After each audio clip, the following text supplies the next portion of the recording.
स्वागत है दोस्तों। आज फिर से आपका हमारे चैनल नॉलेज ट्रैफिकर पर। आज जो हम करेंगे वो करेंगे नेक्स्ट क्वेश्चन, जो स्टार्ट होते हैं 251 से और जाएंगे 300 तक। ये जो लेक्चर सीरीज चल रही है वो चल रही है मेडिवल हिस्ट्री पर और हम कर रहे हैं 251 से 300 क्वेश्चन तक। तो चलिए बिना समय गवाए शुरू करते हैं आज का यह लेक्चर। तो देखिए सबसे पहला क्वेश्चन, महमूद गवाह द्वारा बीदर में बनवाया गया मदरसा किस वास्तुकला शैली से प्रभावित था? Option A Indo Islamic, B Persian, C Deccani, D Vijayanagar. इसका जो राइट आंसर हो जाएगा वो हो जाएगा ऑप्शन बी यानी कि पर्शियन या फिर रंगीन टाइलों का जो है इसमें उपयोग किया गया था। और यह जो मदरसा है वह किसके द्वारा बनवाया गया था? महमूद गवाह के द्वारा। कहाँ? बीदर में बनवाया गया था। चलिए नेक्स्ट क्वेश्चन पर चलते हैं। महमूद गवाह की मृत्यु के बाद बहमनी साम्राज्य कितने स्वतंत्र राज्यों में विभाजित हो गया था? Option A 3, B 4, C 5, D 6। इसका जो राइट आंसर है वो हो जाएगा ऑप्शन सी यानी कि 5। जो महमूद गवाह है उनकी मृत्यु के बाद जो है बहमनी साम्राज्य 5 स्वतंत्र राज्यों में विभाजित हो गया था, जो थे बीजापुर, अहमदनगर, बेरार, गोलकुंडा और बीदर। बहमनी साम्राज्य 5 साम्राज्यों में स्वतंत्र राज्यों में विभाजित हो गया था। चलिए नेक्स्ट क्वेश्चन पर चलते हैं। बीजापुर के किस शासक ने गोल गुंबज का निर्माण करवाया? Option A Yusuf Adil Shah, B Ibrahim Adil Shah द्वितीय, सी मोहम्मद आदिल शाह, डी अली आदिल शाह। इसका जो राइट आंसर है वो हो जाएगा ऑप्शन सी यानी कि मोहम्मद आदिल शाह के द्वारा जो है गोल गुंबज बनवाया गया था, जो कहाँ है? बीजापुर। चलिए नेक्स्ट क्वेश्चन पर। बीजापुर के किस शासक ने गोल गुंबज का निर्माण करवाया था? ये अभी बताया है मोहम्मद आदिल शाह ने करवाया था। चलिए नेक्स्ट क्वेश्चन। बाबर के दादा कौन थे जिन्होंने 1398 में भारत पर आक्रमण किया था? Option A Genghis Khan, B Timur, C Shaybani Khan, D Uzbek. इसका जो राइट आंसर है वो हो जाएगा ऑप्शन बी यानी कि तैमूर। तैमूर जो है वो बाबर के दादा होते हैं और 1398 ईस्वी में जो है भारत पर आक्रमण किया गया था तैमूर के द्वारा। चलिए नेक्स्ट क्वेश्चन। बाबर को अपने पैतृक राज्य फरगना से भागने पर मजबूर करने वाला मध्य एशियाई शासक कौन था? Option A Safavid, B Uzbek tribe, C Ottoman Turk, D Khorasan के शासक। इसका जो राइट आंसर है वो हो जाएगा ऑप्शन बी यानी कि उज्बेक ट्राइब, जिसे शेबानी खान जो है उन्होंने जो है इसको भागने पर मजबूर किया था। किसको? बाबर को अपने पैतृक राज्य फरगना से भागने के लिए जो मजबूर किया गया था वो वहां के उज्बेक ट्राइब के द्वारा किया गया था। चलिए नेक्स्ट क्वेश्चन। बाबर की आत्मकथा तजूक बाबरी या बाबरनामा किस भाषा में लिखी गई थी? ऑप्शन ए फारसी, बी तुर्की, सी अरबी, डी उर्दू। इसका जो राइट आंसर है वो हो जाएगा ऑप्शन बी यानी कि तुर्की। जो तुर्की भाषा में लिखी गई जो है यह आत्मकथा है बाबर की, जिसे तजूक बाबरी या बाबरनामा के नाम से जाना जाता है। चलिए नेक्स्ट क्वेश्चन। बाबर ने अपनी सैन्य अभियानों में किस रणनीति का उपयोग किया था जिसमें तोपखाना और घुड़सवारों का कुशल जो है संयोजन शामिल था? ऑप्शन ए मनसबदारी, बी इजारा प्रणाली, सी तुलुगमा, डी गोरिल्ला युद्ध। इसका जो राइट आंसर है वो हो जाएगा ऑप्शन सी यानी कि तुलुगमा। जो तुलुगमा रणनीति थी इसके अंतर्गत तोपखाने और घुड़सवारों का जो है कुशल संयोजन देखने को मिलता है किसके शासनकाल में? बाबर के शासनकाल में। चलिए नेक्स्ट क्वेश्चन। बाबर ने 1527 में खानवा के युद्ध में किसे हराया था जिसने भारत में मुगल सत्ता को और मजबूत कर दिया? Option A Ibrahim Lodi, B Mahmud Lodi, C Rana Sanga, D Mewat के हसन खान। इसका जो राइट आंसर है वो हो जाएगा ऑप्शन सी यानी कि राणा सांगा। जो 1527 का बैटल होता है जिसे खानवा का बैटल कहा जाता है, उसमें जो है बाबर ने राणा सांगा को हरा दिया था, जिसके कारण मुगल सत्ता और मजबूत हो गई। चलिए नेक्स्ट क्वेश्चन, बाबर द्वारा भारत में शुरू की गई चार बाग शैली की वास्तुकला की मुख्य विशेषता क्या थी?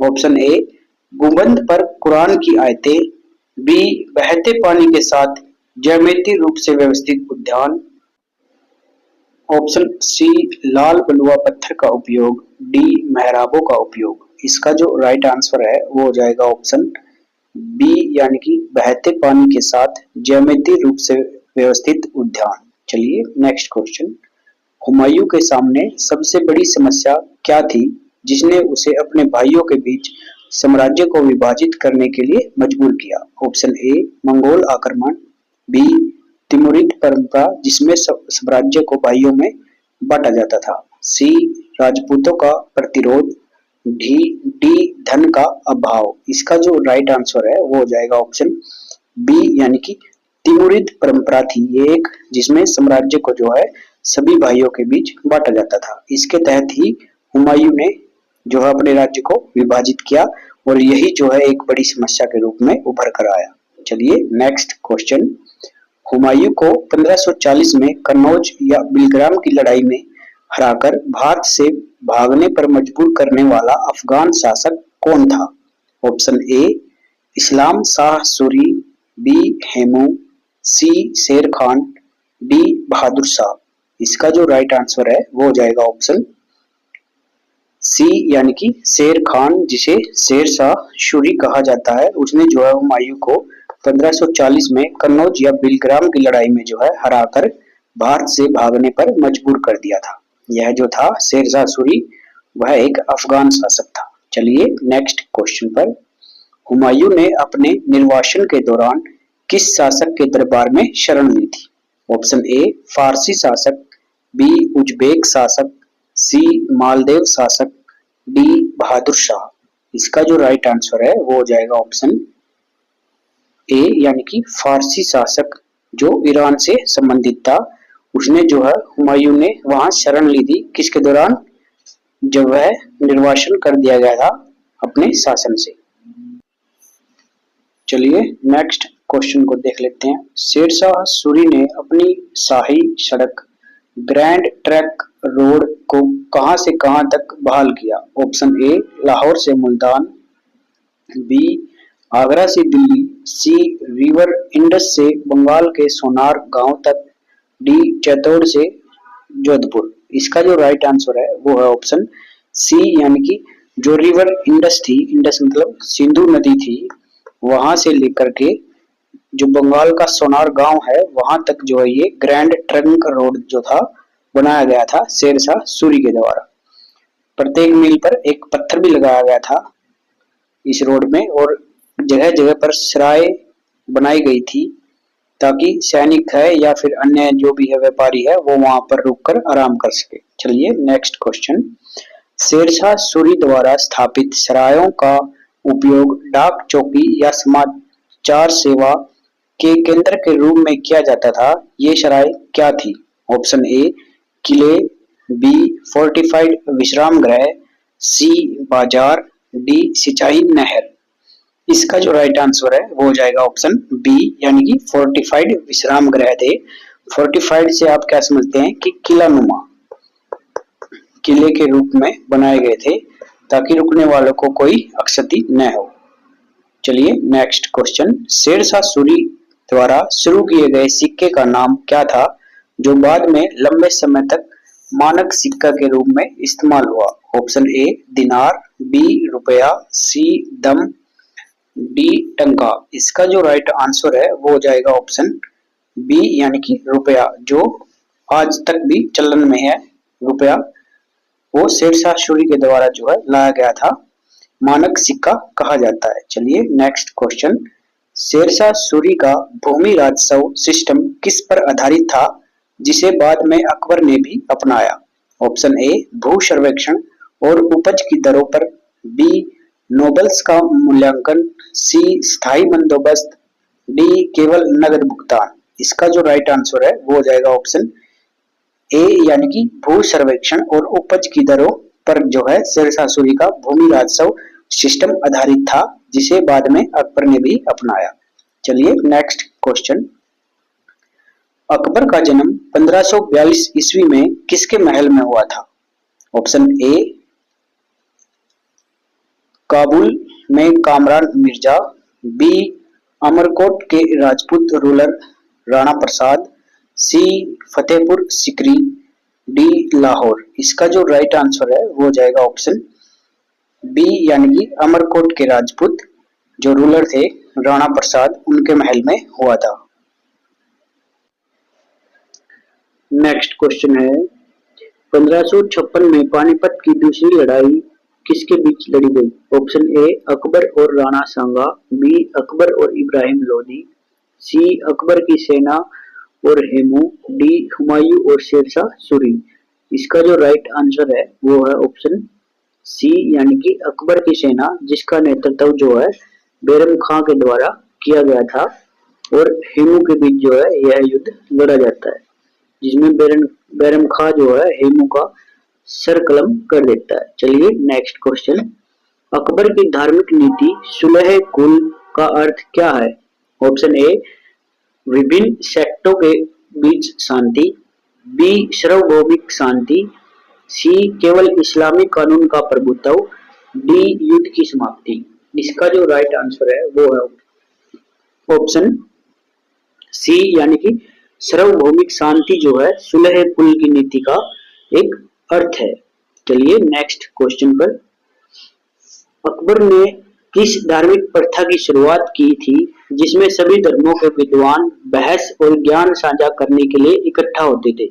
ऑप्शन ए दिन ए इलाही, बी सुलह कुल, सी इबादत खाना, डी महजर। इसका जो राइट आंसर है वो हो जाएगा ऑप्शन सी यानी कि इबादत खाना। इबादत खाना जो है वो अकबर के द्वारा स्टार्ट किया गया था और अकबर की एक धार्मिक प्रथा की शुरुआत थी जिसमें सभी धर्मों के विद्वान जो है बहस करते थे और एक दूसरे के साथ ज्ञान साझा किया करते थे।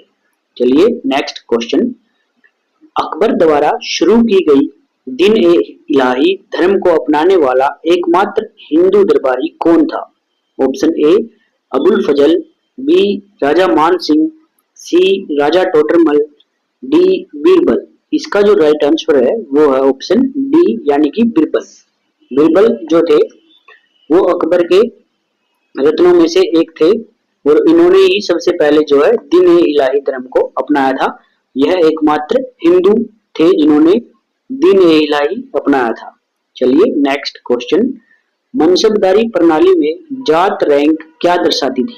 ऑप्शन ए सैनिक का वेतन और पद, बी घोड़ों की संख्या, सी मनसबदारों को दी गई जागीर का अक्षेत्र, डी सैन्य टुकड़ी की वास्तविक संख्या।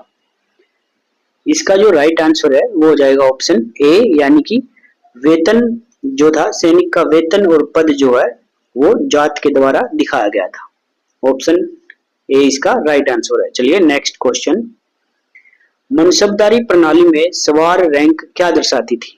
ऑप्शन ए घुड़सवारों की संख्या जिसे मनसबदार को बनाए रखना होता था, बी मनसबदार का व्यक्तिगत सम्मान, सी जागीर से राजस्व संग्रह का अधिकार, डी मनसबदार के अधीन पैदल सेना। इसका जो राइट आंसर है वो हो जाएगा ऑप्शन ए यानी कि घुड़सवारों की संख्या जिसे मनसबदार को बनाए रखना होता था वह दर्शाया गया था किसके द्वारा? सवार के द्वारा। चलिए नेक्स्ट क्वेश्चन। अकबर के लैंड रेवेन्यू सिस्टम को क्या कहा जाता था जिसमें पिछले 10 साल के औसत उत्पादन और मूल्य पर टैक्स तय किया जाता था? ऑप्शन ए इजरा सिस्टम, बी जब्ती बंदोबस्त या दहसाला सिस्टम, सी बटाई सिस्टम, डी इक्ता सिस्टम। इसका जो राइट आंसर है वो हो जाएगा ऑप्शन बी यानी कि जब्ती बंदोबस्त या दहसाला सिस्टम जो है इसको कहा जाता था। चलिए नेक्स्ट क्वेश्चन। अकबर के शासनकाल में हर साल खेती की जाने वाली भूमि को किस श्रेणी में रखा गया था? ऑप्शन ए प्रौती, बी चाचर, सी बंजर, डी पोलज। इसका जो राइट आंसर है वो हो जाएगा ऑप्शन डी यानी कि पोलज। पोलज जो थी वो एक ऐसी भूमि थी जहां हर साल जो है खेती की जाती थी। चलिए नेक्स्ट, अकबर के वित्त मंत्री कौन थे जिन्होंने दहसाला प्रणाली को विकसित करने में महत्वपूर्ण भूमिका निभाई? Option A Birbal, B Abul Fazal, C Raja Todarmal, D Raja Man Singh. इसका जो राइट आंसर है वो हो जाएगा ऑप्शन सी यानी कि राजा टोडरमल। जो राजा टोडरमल थे वो अकबर के वित्त मंत्री थे और इन्होंने जो है दहसाला प्रणाली को विकसित करने में महत्वपूर्ण भूमिका निभाई थी।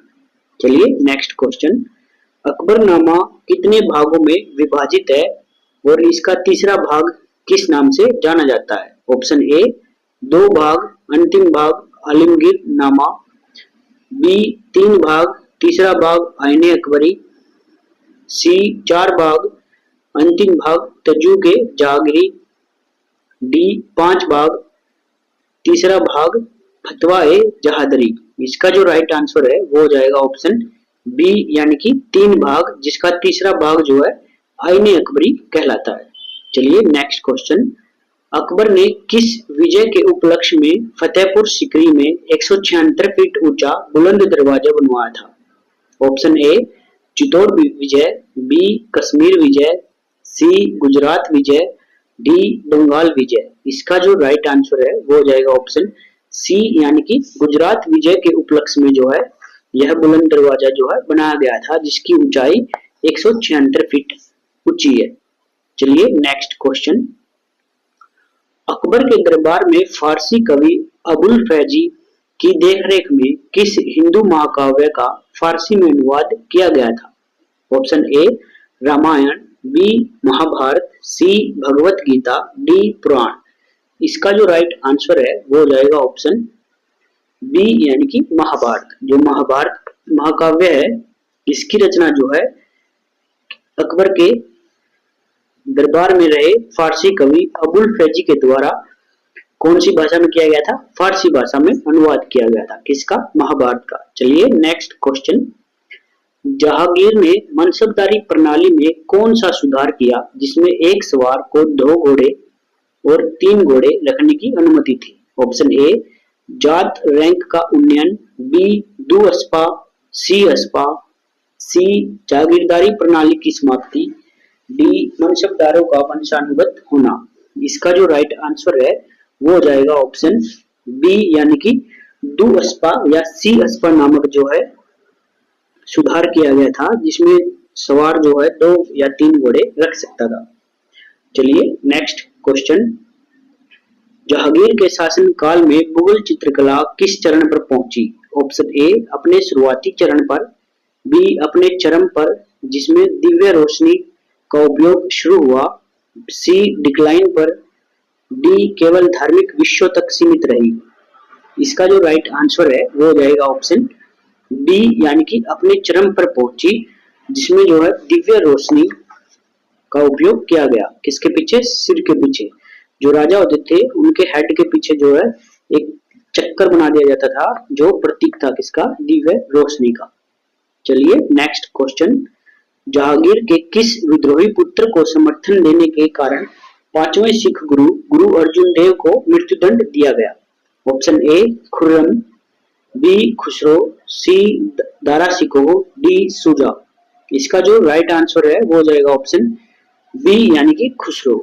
खुसरो को जो है उसके विद्रोही पुत्र का समर्थन करने के कारण सिख गुरु अर्जुन देव को मृत्युदंड दिया गया था। चलिए नेक्स्ट क्वेश्चन, जहांगीर की आत्मकथा तजु के जहांगीरी किस भाषा में लिखी गई? Option A Hindi, B Turki, C Farsi, D Urdu. इसका जो राइट आंसर है वो हो जाएगा ऑप्शन सी यानी कि फारसी या पर्शियन लैंग्वेज जिसको कहा जाता है। तजु के बाबरी इस भाषा में लिखी गई थी। चलिए नेक्स्ट क्वेश्चन, शाहजहां के शासन काल में संगमरमर पर अर्धकीमती पत्थरों से फूलों के डिजाइन में दीवारों को सजाने की कला को क्या कहा जाता था? ऑप्शन ए 4 भाग, बी पितरा ड्योरा, सी मेहराब, डी नक्काशी। इसका जो राइट आंसर है वो हो जाएगा ऑप्शन बी यानी कि पितरा ड्योरा जो है कहा जाता था, जिसमें संगमरमर पर अर्धकीमती पत्थरों से फूलों के डिजाइन को दीवारों को सजाने की कला थी और इसे पिथराड्यूरा कहा जाता था। चलिए नेक्स्ट क्वेश्चन, शाहजहां के पुत्रों में से कौन सबसे अधिक विद्वान था जिसने भारतीय दर्शन और सूफीवाद को संयोजित करने की कोशिश की? Option A Aurangzeb, B Murad Bakhsh, C Dara Shikoh, D Shuja. इसका जो राइट आंसर है वो हो जाएगा ऑप्शन सी यानी कि दारा शिकोह। दारा शिकोह जो है वो शाहजहां के पुत्रों में सबसे विद्वान था और जिसने भारतीय दर्शन और सूफीवाद को संयोजित करने की कोशिश की। चलिए नेक्स्ट क्वेश्चन, शाहजहां के शासन काल के दौरान मुगल सेना में अहादीस कौन थे? ऑप्शन ए पैदल सेना, बी जेंटलमैन ट्रूप्स जिन्हें सीधे सम्राट द्वारा भर्ती किया जाता था और उच्च वेतन दिया जाता था, सी तोपखाना, डी जागीरदार। इसका जो राइट आंसर है वो हो जाएगा ऑप्शन बी यानी कि यह जेंटलमैन ट्रूप्स थे जिन्हें जो है सीधे राजा द्वारा भर्ती किया जाता था और उच्च वेतन भी दिया जाता था। इन्हीं का क्या कहा जाता था? अहादीस। किसके शासन काल में? शाहजहां के शासन काल में। चलिए नेक्स्ट क्वेश्चन, शाहजहां के शासन काल का आधिकारिक इतिहास किस पुस्तक में दर्ज है? Option A Akbarnama, B Badshahnama, C Alamgirnama, D Tuzuk e Jahangiri. इसका जो राइट आंसर है वो है ऑप्शन बी यानी कि बादशाहनामा। बादशाहनामा में शाहजहां के शासन काल का आधिकारिक इतिहास जो है वर्णन किया गया है। चलिए नेक्स्ट क्वेश्चन, किस मुगल शासक के शासन काल में मुगल साम्राज्य अपने क्षेत्रीय चरमोत्कर्ष पर पहुंचा? Option A Akbar, B Shah Jahan, C Aurangzeb, D Bahadur Shah प्रथम। इसका जो राइट आंसर है वो हो जाएगा ऑप्शन सी यानी कि औरंगजेब। औरंगजेब के शासन काल के दौरान जो है मुगल साम्राज्य अपने क्षेत्रीय चरमोत्कर्ष पर पहुंच गया था। चलिए नेक्स्ट क्वेश्चन, औरंगजेब द्वारा कौन सा टैक्स 1679 में फिर से लगाया गया था जिसे अकबर ने हटा दिया था? ऑप्शन ए जकात, बी खम्स, सी जजिया, डी खराज। इसका जो राइट आंसर है वो है ऑप्शन सी यानी कि जजिया। जजिया जो कर था वह अकबर ने हटा दिया था लेकिन फिर से लेकर आता है कौन? औरंगजेब। चलिए नेक्स्ट क्वेश्चन, औरंगजेब ने अपने प्रशासन में नैतिकता और शरिया कानून के पालन को सुनिश्चित करने के लिए किस अधिकारी की नियुक्ति की थी? Option A Qazi, B Diwan, C Muhtasib, D Mir Bakhshi. इसका जो राइट आंसर है वो है ऑप्शन सी यानी कि मुहतसिब।